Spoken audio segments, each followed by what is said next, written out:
समय आएगा, सबसे बड़ा और सबसे लंबा छलांग हम ही मारेंगे।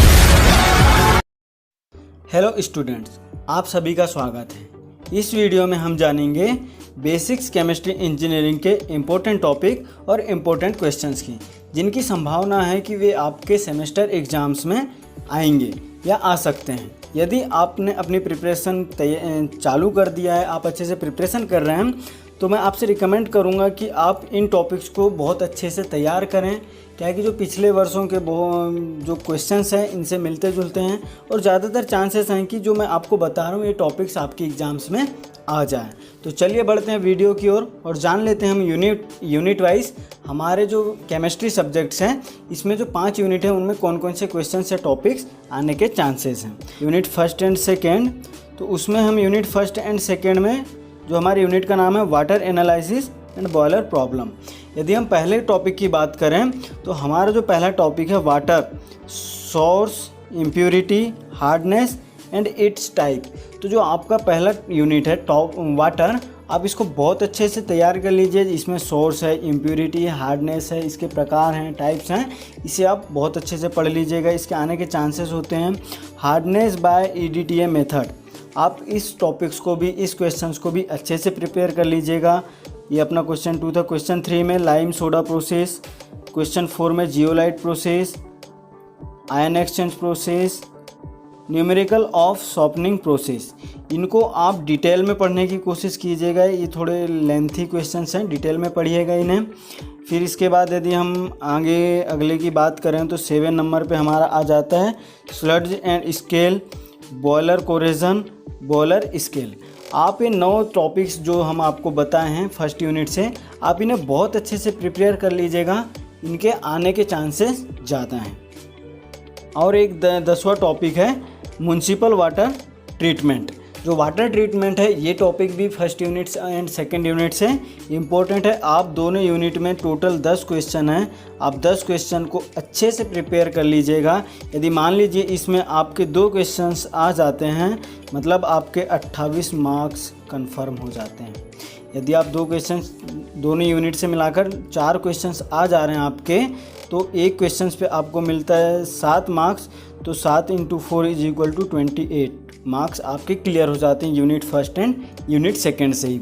और इनमें से हो सकता है कोई 2 क्वेश्चंस डेफिनेटली आपको एग्जाम्स में आ जाएँ। जो हमारी यूनिट 3 है वो है लुब्रिकेट एंड लुब्रिकेशन। यदि हम इसमें पहले टॉपिक की बात करें, पहले क्वेश्चंस की, तो जो लुब्रिकेंट और इसके फंक्शन हैं आप इन्हें अच्छे से पढ़ लीजिएगा, अच्छे से तैयार कर लीजिएगा, इसके आने के चांसेस होते हैं। यदि हम दूसरे नंबर पे बात करें क्लाउड एंड पावर पॉइंट्स, तीसरे पे स्पोनिटिफिकेशन नंबर, चौथे पे मैकेनिज्म ऑफ लुब्रिकेंट, 5वां टॉपिक है हमारा solid lubricant, greases and blended oil, 6वां है हाइड्रोडायनेमिक्स लुब्रिकेशन, 7वां है आपका विस्कोसिटी इंडेक्स और 8वां है फ्लैश लाइट। आप ये बहुत ही इजी यूनिट है जो यूनिट 3 है लुब्रिकेंट वाला, आप इसे बहुत अच्छे से प्रिपेयर कर सकते हैं। इसके सारे क्वेश्चंस आपको बहुत आसानी से बन जाएगा। और मान लीजिए आपको इस यूनिट से भी 1 या 2 क्वेश्चंस पूछ लिया, तो सोचिए आपका क्या होगा। यदि 1 क्वेश्चंस भी आ रहा है तो आपके 14 मार्क्स इस यूनिट से हो सकते हैं। तो आप इसे भी थोड़ा अच्छे से प्रिपेयर कर लीजिएगा। अब हम यूनिट 4 की बात कर लें, हाई पॉलीमर की। यूनिट 4 हमारा है हाई पॉलीमर, इसे आप बहुत ध्यान से पढ़िएगा। यही यूनिट है जो सब कुछ डिपेंड करेगा। इस यूनिट से बहुत सारे क्वेश्चंस आते हैं, चाहो तो आप इस एक यूनिट से पूरा अपने एग्ज़ाम्स का रुख ही बदल सकते हैं। यदि हम पहले टॉपिक में बात करें, पहला क्वेश्चंस, तो आपको पढ़ना होगा पॉलीमर, क्लासिफिकेशन और पॉलीमराइजेशन।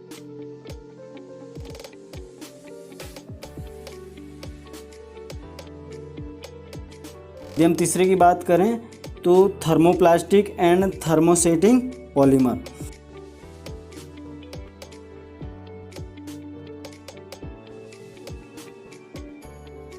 पाँचवें में पढ़ लीजिएगा एडिशनल पॉलीमराइजेशन डिटेल्स। 6वें में आप पढ़ लीजिएगा free radical mechanism of polymerisation. 7वें में आप पढ़ लीजिएगा टेफ्लॉन।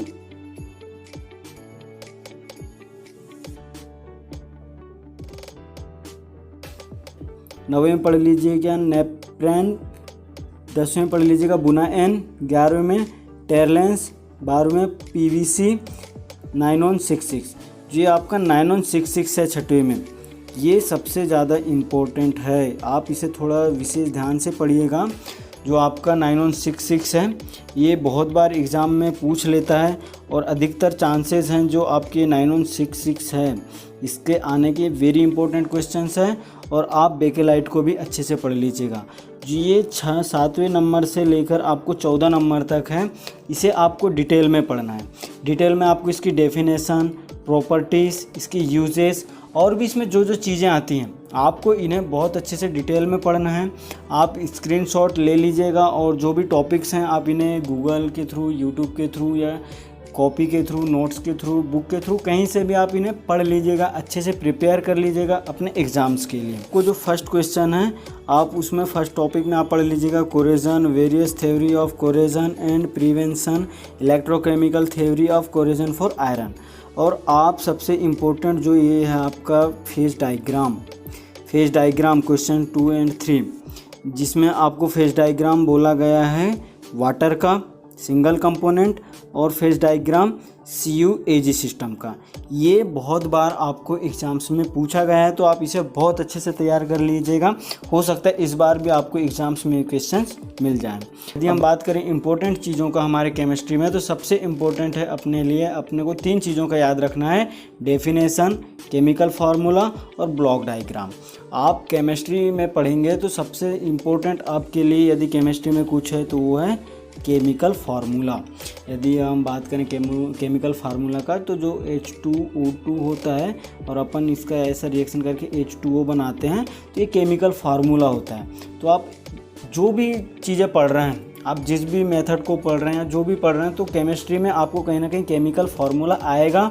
तो आप सबसे ज़्यादा ध्यान रखिएगा केमिकल फार्मूला का, इसे अच्छे से याद रखिएगा। बहुत बार हम भूल जाते हैं और गलत रिएक्शंस करा देते हैं, तो हमें ऐसा नहीं करना है। और दूसरा आपको विशेष ध्यान रखना होगा ब्लॉक डायग्राम या जो भी डायग्राम आपके टॉपिक्स में आपके